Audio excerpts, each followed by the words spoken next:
Hello, everybody, and welcome back to another episode of Nerd Soup. I am Beau Oliver, joined here today by Andres and Manny, and we are back to discuss Attack on Titan Season 4, Episode 7 for the season, and Episode 66 overall, Assault. Good to have you guys here. Yes, it is. It's been a while, you know? What's it, like 3 years now? For you, yeah, it might be 3 years, dude. Long time coming. Everyone wanted me to get Marissa on these videos, and I was like, next best thing, Marissa's brother. Turtle soup, it started. We just pretend you're Marissa, and her voice just got deeper. And Andres, how you doing, man? I'm happy to be back. You've been back. What was the last video you were on? You were on Tsushima with us, right? I was. Yeah, that was a fun review.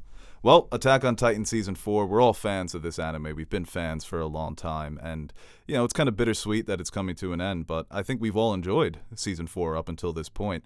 And Episode 7, or Episode 66, whatever you want to call it, I think this was the best episode of the season. They keep getting better, but this was all the character development they've done up until this point, giving us this perspective of the warrior candidates and Marley's side of this fight. Now, when these moments happen, you don't know who you're rooting for. You feel so conflicted. At least that's how I felt throughout this episode. What did you guys think? I'm pretty okay with the war crimes Aaron's doing at this point. You're fully in support of the war crimes. It's like you play in the middle because it's like they did all the same shit to Eren and everyone on Paradise Island. And obviously, like, the kids and the innocent old people don't deserve it, but, you know, fuck them kids. The kids didn't deserve it during the initial assault on Wall Maria. Yeah, to make a long story short, right? Fuck them kids. Yeah, fuck them kids. Well, it's the horrors of war that you are going to have civilian casualties, and especially they've done such a great job of showing how the Titan power is kind of a curse. When Armin comes out of the Colossal Titan after he appears in this episode for the first time, looking quite dapper, and he looks at all the innocent people that he killed, and he thinks to himself, is this what you saw every time that you exited the Titan? But like you said, you know, these are the characters that we've been rooting for so long that you can't help but be happy that Marley's getting a taste of their own medicine, because they've had it coming. Yeah, I think that's a great point what you made about Armin, in the sense that when he got out of his Titan form, he realized this is so horrible.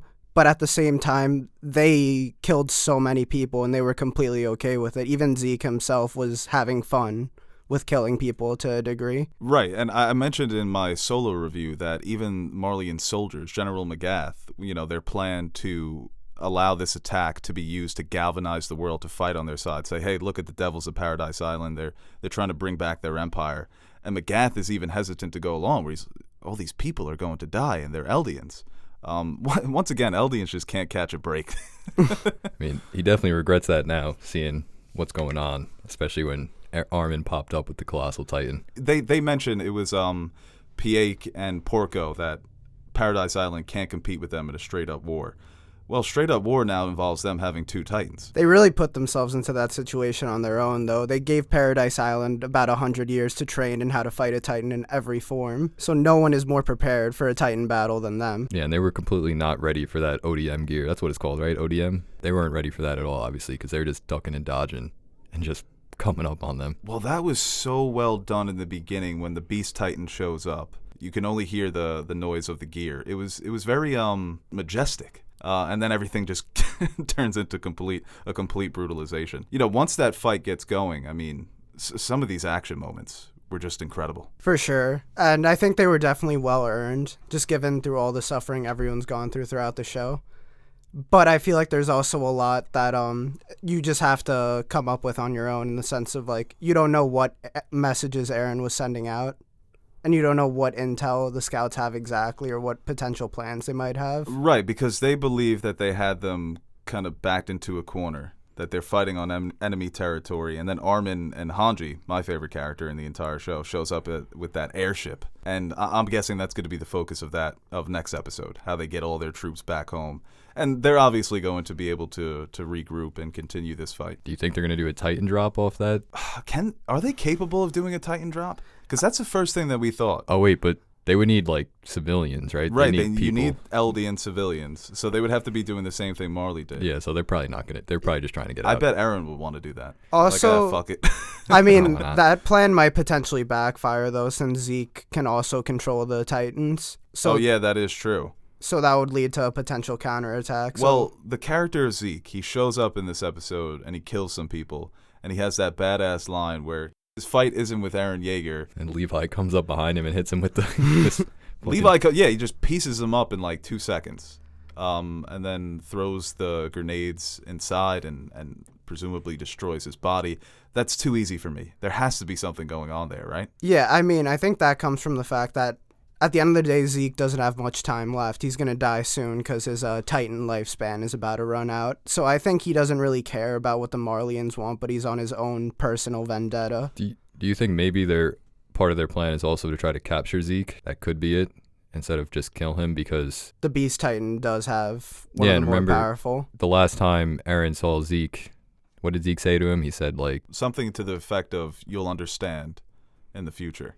yeah, so maybe Eren wants to have a sit down with this guy, possibly, like he did with Reiner. The history with Zeke is so I thought there was going to be a moment here where he turned on Marley, because it looked like he was hesitating at the very beginning. You weren't sure what he was going to do. But you would think that those two characters need to have some sort of conversation, obviously going into the history of their dad, and their dad being an Eldian restorationist. And that's the thing with Eren, too, is he's just kind of fighting to fight.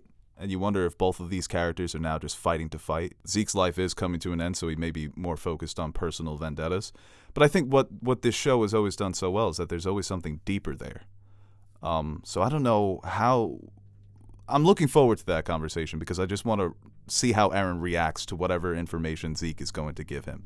Because Eren seems very numb. For sure, even in the sense that he was able to have a genuine conversation with Reiner before he bugged out and went full Titan form. He was able to calmly talk about how Reiner broke through the wall and eventually led to killing his mom. And I think that shows that he definitely has the same level of patience for when he'll inevitably talk to Zeke. Yeah, and, speaking of Reiner in this episode, I talked about it on my review, how, just suicidal he is, and how he's kind of losing this will to not only fight, but a will to live. And it's Gabby and Falco's calls in the end that kind of awake him from his slumber, where he was just going to allow his body to just kind of die. Where he was almost in a coma. I thought that was such a great cliffhanger. These cliffhangers are killing me.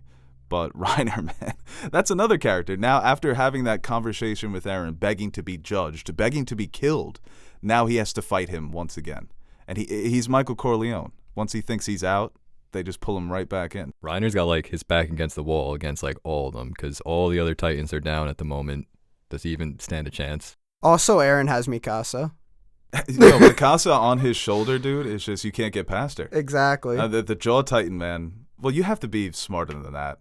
The Running Jaw up Titan, head first against Mikasa. He was just being way too reckless. First, he's terrified of all these Paradise Island devils, and then Zeke shows up and he's like, "Oh, okay, I have nothing to worry about now, so I'm just gonna run into battle." Well, dude, Piake, the Cart Titan, she proved to be very lethal in this episode. Having the gunners on her back. It isn't until Sasha gets that Captain Phillips shot, just right through the eyes. They're like, Carlo, please respond. Well, but the Jaw Titan, yeah, like you said, just too reckless. No, I think it certainly shows that the Cart Titan is much more intelligent. Even just when the scouts began their infiltration and she saw them zipping around and she was terrified, but Porco was just like, "Oh, whatever, like, let's fight them." I found her voice to be very, very disturbing. Her Titan voice? Yeah, her Titan voice when she was out there just giving commands. And her death, too. Well, we don't know if she is going to die, but man, this episode was brutal. I think there's still a potential chance that she might be eaten. Maybe by, if Gabby doesn't take her, then most likely the Armored Titan. Right. But I don't see Reiner or the Cart Titan just dying. And I think that's why this season, the genius of this season, giving us the perspective of these characters, it was when she was being attacked is when I really felt bad. And especially the way Laura Tiber was eaten. Yeah. Because Eren realizes that he can't bite through that crystallization. So what does he do? He uses the Jaw Titan's mouth instead. I thought that was genius. That was brutal, too. Yeah, it was the way that he's just crunching it and everybody's watching it, and she's just in her little cocoon freaking the fuck out. Yeah, that look on her face was terrifying and also kind of hilarious at the same time. Yes, no, that's a great way to say it. And then he just drinks her blood. And them all just watching it. Like, the War Titan was eaten. The same thing's about to happen to the Jaw Titan. Can we talk about, like, Eren for a second? How is this guy so nice with the Titan now. He's been doing his push-ups, I guess, every night, push-ups and sit-ups. He just can turn into a Titan whenever he wants. Well, that 4-year gap is where I'm assuming where he really begins to hone his power. And just the will to fight that he has now. When he tells the Warhammer Titan, you've really ran out of juice here. I haven't. He jumps right back out and creates a new Titan body. Yeah, I believe during season 3, it was said that Eren could only turn into a Titan up to 3 times, and then he was completely exhausted. But I guess at this point, his resolve has just reached its peak, and he's in the end game. Right. I mean, he turns into 3 over the course of these 2 episodes, right? Yes. And it also kind of seems like Eren's not even like a human anymore. He's just like, just death, just has no feelings anymore. He has become almost death personified, yes. It's, Yeah. like you said, he doesn't feel bad about what he did, but he doesn't necessarily feel good about it either. I don't think in this season at all we've seen Eren show any kind of emotion towards anything. He's just been cold, his eyes and his face and everything the entire time. Yeah, and I wonder if the arrival of Armin in this episode, if we were going to see some sort, because even when Mikasa shows up in the last episode, he's kind of like, what's up? Yeah. So I thought maybe Armin would be the guy where we maybe see a smile, a hint of joy or optimism. No.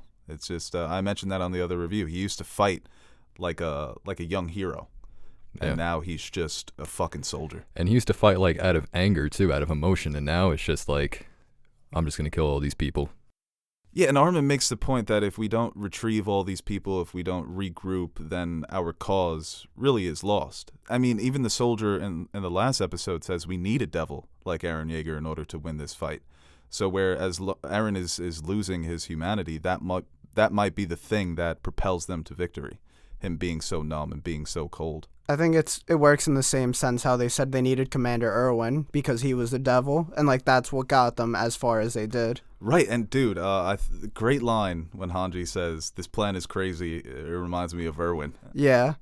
It also helps that Armin is starting to look a lot like a young Erwin. Yeah, he's gotten taller, bit more fit. The glow up. Yeah, all these characters have really had, except Eren, he needs a haircut. But yeah, no, Armin. We always debate what was the right choice. Was it Ermin? Was it Armin? And I was always on the side of Armin.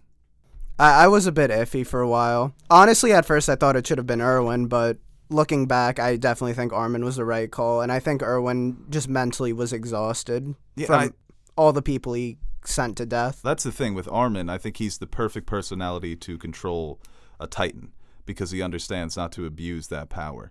But what may lead to Armin's breakdown is, like you said with Erwin, just sacrificing all of these people, having to make those choices, having to balance life and death in your own hands. That might be what destroys his character from the inside. Because we've seen a lot of that it's not even characters. You know, we saw a lot of red shirts die in this episode in brutal ways, man, the way that they were being picked off in the air. But it's about what you lose on the inside. You guys want to talk about Gabby? I love how they're drawing her parallel to young Eren in season 1, just with her anger and just desire for revenge, seeing her fallen comrades. But I noticed that a big difference is just that Eren was just fighting purely out of survival, whereas Gabby is starting to see the other side a bit. But, you know, obviously she's still in full revenge mode. It reminds me a lot of Abby from Last of Us Part 2. Seems like she's destined to get a Titan at this point from maybe either Reiner, or maybe they'll have her eat Peck or Peak, however you pronounce it, since she's just chilling there dying. Yeah, they can't take. At one point in the episode, I'm thinking, damn, they're just gonna take all their Titans. I mean, it's a wrap if Paradise Island has 4 or 5 Titans. I mean, I think as we've seen throughout this season, there's no such thing as an easy victory. I think there will be some way in which the Marleyans will launch a counterattack. I mean, since Eren has the Warhammer Titan now, it's even with Titans, right? Because Eren's 3, then the Colossal, and then they have 4 with the Beast, the Cart, the Armored, and the Jaw Titan, right? So now it's even in terms of Titans. Yes. Titan power, not actual Titans, but Titan power. Right, and then Annie is just, well, no, they don't have. Annie's still in a cocoon. She's just MIA. Right. Yeah, no, it would be even at that point. Comes down to just the rest of them, right? Well, we also have to see, because I need to study the map. They were fighting the Mideast allied forces in the beginning. So these other nations that are teaming up to take on Marley, are they going to come to Marley's defense? I thought maybe that's what the airship was at the end, that it was going to be these other nations with some new technology. But that would help even things out, or maybe tip the favor again into Marley. But It's so fucking complex, man. We just need to read the manga, right? Yeah, We're all trying to guess it. Meanwhile, the answers are out there. I mean, I might have to read the manga once I finish the anime for sure, just because the fact that like Game of Thrones ended way before the books, Yeah. and like the ending just felt so rushed. I definitely don't have the same fear, but I still wish the anime could have been longer than 16 episodes. Is that that's the thing? It looks like it's going to be 16, right? Yeah. Yeah. I mean, I wish they'd ended in a movie or something. Just to like, I feel like 16 is a little too little, but I guess we just have to have faith in the creators and see what they do. Yeah, that's the thing. If they know the ending, and I've heard from some manga readers that they've already skipped some stuff from the manga, which you wonder if they just wanted the 16 episodes so you can, rather than spreading out your budget, you can have all your budget for just a very explosive and cinematic finish. People have been complaining about the new look Titans, so I don't know. If you sacrifice some of your story for a better presentation, that can always be frustrating. It always We feels just have to see how it ends. for sure. It always feels like one episode is full of 3 episodes worth of content. Just like every moment is filled with so much action and story, and just the pacing I found to be so fast. Yeah, the pacing has been quick, but it hasn't bothered me much. And maybe maybe when I do go back and read the manga, it may bother me more. Maybe it seems like the pacing just picked up like very quickly after like the first 4 or 5 episodes, when they were like the first 4 episodes kind of went slow. They were setting everything up, and now it's just like foot on the gas pedal. Everyone's dying. Shit's getting real. You made the point in this episode that them taking out these Titans could have just been episodes by themselves, battling against the Cart Titan, battling against the Jaw Titan. And that's the thing. The way they've sped it up, I've enjoyed all of the counterattacks. I've enjoyed all the traps that people are setting for each other. It has been a bit faster than previous seasons, but I still think it's just so well done. Like this episode, when the Jaw Titan gave Eren the 1-2, and then he gets his, he shows his power to him, and then Eren realizes, oh, I can use his power against him. It is very fast, but it all makes sense. It's all been very clean. It's not jumbled. It may be rushed, but it's not jumbled. Oh, and I just want to mention, my favorite scene is when the Jaw Titan jumps up and Eren just punches him in the face. That was hilarious. That was a clean ass punch, dude. I'm putting it up there when the Warhammer Titan transforms and Eren goes right for the punch mid transformation. That was the definition of no chill, man. When he was ragdolling, ragdolling the Jaw Titan like that was also hilarious to me. Well, that shot, right, where he's just behind him, where the Jaw Titan's laying on the floor, Yeah. and then Eren's just like, hey, and then he just takes him by the head and starts dragging him, like a ragdoll. That is what really stood out to me in this episode. That just the way that you can keep action interesting always impresses me. Whether if it's a superhero movie or an anime, some of the best parts of this anime aren't when characters fighting. It's just when characters are sitting down and talking. But the fighting has been just, even to open the season. Did you guys like that battle to open season 4? The one where the Marlians fought the outside against the other forces. countries. Yeah, I thought that was good, and it really showed that regardless of what happens with Eren, that the fall of the Titans is inevitable. Right, yeah, they even kind of know it. And it definitely shows that having the Titans is actually hurting the Marlians more than anything, because it's led to lack of innovation. Yeah, because you can see what Paradise Island has done without knowledge of Titans. They've made the ODM gear. They have the anti-Titan guns. So, at a point, Titans are just going to become nothing to what the humans make. Yeah, and like I said, there's so many fucking questions as to where this story can go, that every week I'm just so excited to watch and just get more information. I'd say for this episode in particular, my biggest question has to be Zeke, just because that scene where he got picked up by Levi was way too fast. Way too easy. They hyped it up in this episode, and we've all been hyping it up in the offseason, when Zeke and Levi are going to meet again face to face. And it was funny when he mentions Levi, and you just see Levi's face, and he's ready to go as well. But yeah, it was just too easy. Porco just felt way too confident when he saw Zeke come in. He charged in like a dumbass, turns around, Zeke's already on the ground. Maybe they're just chilling in there. Maybe, Levi busted open, he dapped him up, It's like, yo, it's good. Yo, no hard feelings, man. You would think that there's going to be an exchange of Titan power at some point. We've already seen it. We've already seen Eren devour the Warhammer Titan. That was horrific. I also wondered in the back of my head, is this too easy? It wasn't easy. He had to use the mouth of the Jaw Titan to crack her open, but It's like, wow, the legendary Warhammer Titan, freaky ass design, able to, project herself into solid matter, and now she's just gone. So do Titan powers combine? Because I thought it was just he would take one and then it would swap out the other. So like the attack Titan is just gone. But I guess maybe not. Maybe he'll have like a cool hybrid fusion of it. Yeah, will he be able to like project his body like that? Because that would probably help him a lot instead of, just having the open nape in the back. Imagine if you could just have a sword. Right, yeah, you just have a giant fucking Titan sword. And now does the nape go to the Achilles? Well, isn't it the original, like the founder Ymir, she had all 6 and it was just like a combination of all the powers, right? So I'm guessing it's just like that. Do you think is that what they're building up to again? Where Eren Possibly. just has not all of them, but maybe just 4 or 5? But then when he dies with them, don't they just reincarnate in another random Eldian? So like there's no getting rid of the Titans, right? Maybe you should kill all the Eldians. You know what? Maybe Maybe the Marlians are right. I need to take a history class in this world. Because Just to refresh my I did memory of not all the know lore. that. if I'm not mistaken, that's what happened with the founder Ymir, right? She had all 6 and then she died and then all the Titan powers just Right, yeah. reincarnated in random 6, however many Titans there are, random Eldians, and that's where they've been ever since. Well, you would think that if anyone's going to find a way to destroy the Titan power, it would be someone like Hanji, who had that fascination with the Titans, realizing what they really were, just prisoners that are being executed. Who knows what kind of breakthrough she's had since this time jump also. Right, yeah, we've had a time jump, and, we all thought that that's the route Game of Thrones was going to go in the end, and they kind of did. That all the magic in the world needs to be destroyed. It's kind of like a nuclear disarmament. 2 nations coming together and saying, hey, we're going to get rid of our nukes. Hey, we're going to get rid of our Titan power. I wonder if there's going to be some sort of way where everything kind of gets pinned on Eren. It's not the fault of the Eldians anymore. We can't keep up this racism that we've built our society on. And we can't keep the citizens of Paradise Island just locked away from the rest of the world. So let's all just converge on Eren. I could see that We path. all take down Eren, and then the world can finally be at peace. And that seems like a role that he would be willing to accept. It's like, hey, Eren, you be the bad guy and the world can be at peace. He'd be like, whatever at this point, right? Yeah, I feel like he would take that. And it is heartbreaking, man. Just his reasons for fighting have now just kind of disappeared. I wonder if he had a good time at the ocean.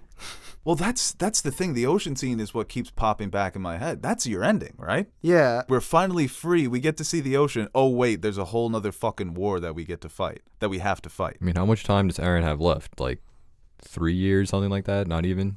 Yeah. About, I think 3 to 6 years. I think the Zeke only has like 1 to 2 years left though. So Zeke and Reiner both, right? They're Yeah. both on their last leg. I feel like you just got to make a lot of assumptions based on the time jump. And I think one of the assumptions I'm willing to make is that I think that the people of Paradise Island might have the Titan serum somewhere.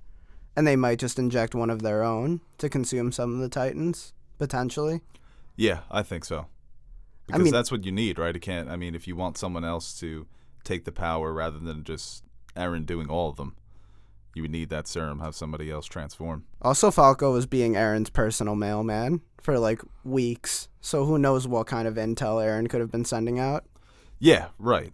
And that's the thing with anime. There's always something up their sleeves, right? Whenever the good guys are about to be defeated, there's another plan. And we basically have 2 sets of protagonists now. So it's just going to be back and forth, I think, of who sets the better trap. And that just makes for great television, right? Is Eren going to pull a next thing you're going to say is? Oh, he's going to do the JoJo? Yeah. If JoJo showed up randomly in one of these battles, They could write it in. did that to Zeke, or he did it to Levi, and Levi just kills him. Get out of here, JoJo. Next thing you're going to say is, you're not going to destroy the world, are you? Do you think there will be another time jump? I Because don't think so. I think this is it. This is the last stand. I mean, maybe on like the last episode, they'll time jump to like the end of Eren's life.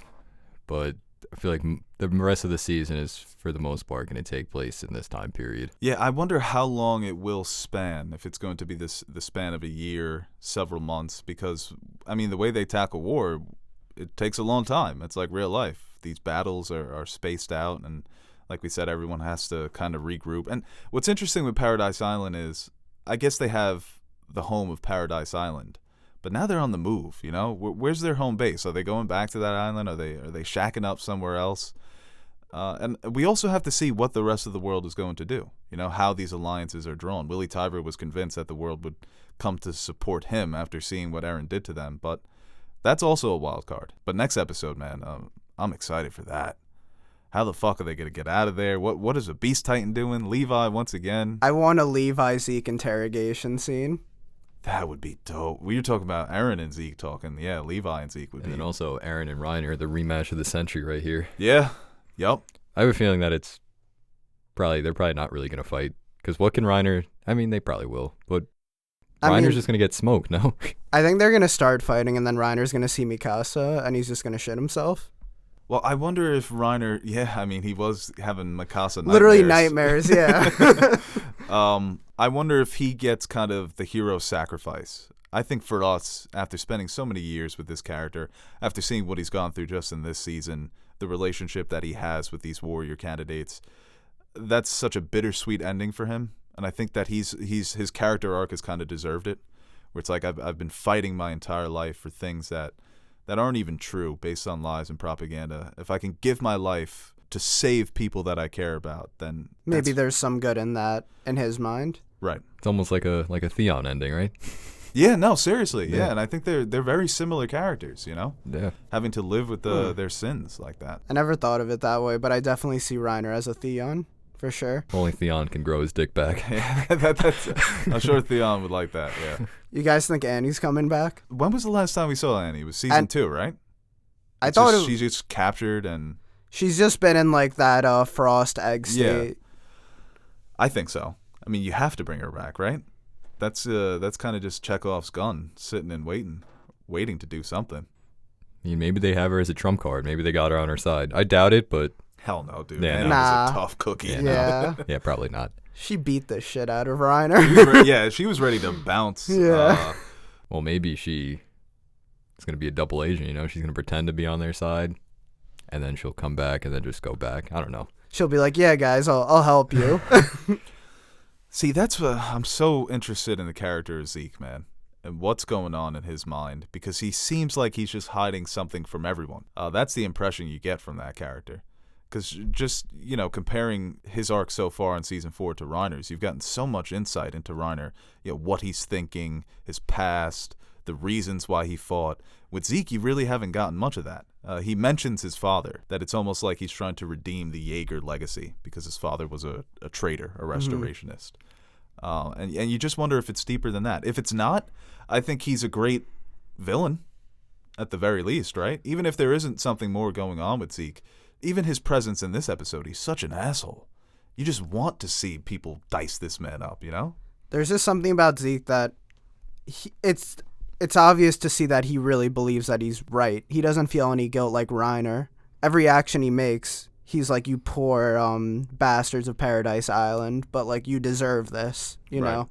Yeah, that's a good point. And I guess that's kind of like the two ways you can go when you live your whole life subjugated as like a military slave. You either come to regret the decisions you make, or you just fully embrace it. It's almost this like is who I am. It's almost like how Eren is right now with all the people of Marley. It seems like they're more similar than Eren thinks, right? Yeah, I guess it just runs in the Jaeger family. Yeah, those are some serious motherfuckers. You know? Yeah, that once shit starts to go down, it's all business. He's become more jaded than Levi. That's hard to do. I wonder if Levi gets pissed off now. It's like, you're stealing my vibes, dude. I'm supposed to be the quiet, sullen type. This guy's just murdered Jesus now. I wonder if Eren's still cleaning Levi's quarters. That man, after all this time, is still a clean freak. I still think Levi could probably take him, though. Well, I called Levi the GOAT on my last video, and some people, they were on the side of Erwin. Erwin's probably a better character, better leader and all that, but when it comes down to, like, fighting, I don't think Erwin touches Levi. Yeah, Erwin's a military GOAT. Levi's just the GOAT.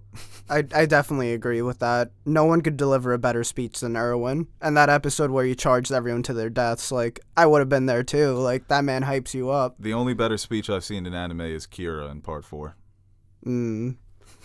Also, fun JoJo fact, the voice actor for Commander Erwin's also Jotaro in Part 3. All right, guys, thank you for joining us for this episode of Attack on Titan Season 4 review. For Andres, the Nerd Soup Marshmallow, I guess, and Manny, the Nerd Soup Turtle Soup, I am Beau Oliver, signing off. Once again, thank you guys for listening, watching. Leave your comments down below. And this was cool. I hope we can do this as the weeks go on, come back for each new episode. I know Attack on Titan is a very popular show, so hope you guys continue to join us. I hope you too continue to join me. Love to. Turtle Soup coming soon. That's never happening. That's what you think. You learn how to animate. Get the lawyers ready. Well, would you look at that? It's finally over. Hey guys, Beau Oliver here for one final send-off. Now, before I beg you guys to like and share this video, I'd like to thank our very special Patreon pledgers. We are very proud of the community we've been able to build here at NerdSoup, and it would not have been possible without our Patreon supporters. You guys are the true MVPs of this channel. Everything I've said, you keep the fridge full, you keep the lights on. There aren't enough words to thank you guys, but we'll do it anyway. Thank you. And we have a few videos coming up that have been suggested to us by Patreon pledgers. My Hero Academia, Neon Genesis Evangelion, and Full Metal Alchemist will be reviewed by Marissa and yours truly, and Castlevania, which will be reviewed by Marissa and Aaron. And if you'd like to consider donating to our Patreon page, you can visit patreon.com/nerdsoup and check out some of the rewards we offer to our listeners. And really, we'd like to thank everyone who takes the time out of their day to watch our videos. Patreon pledger or not, your support is what keeps us motivated to keep giving the world our opinions on movies and TV shows and video games and pop culture, even though no one asked for it. We're still here, we're still yapping, and we hope you continue to join us. I'm Beau Oliver, and I support this message.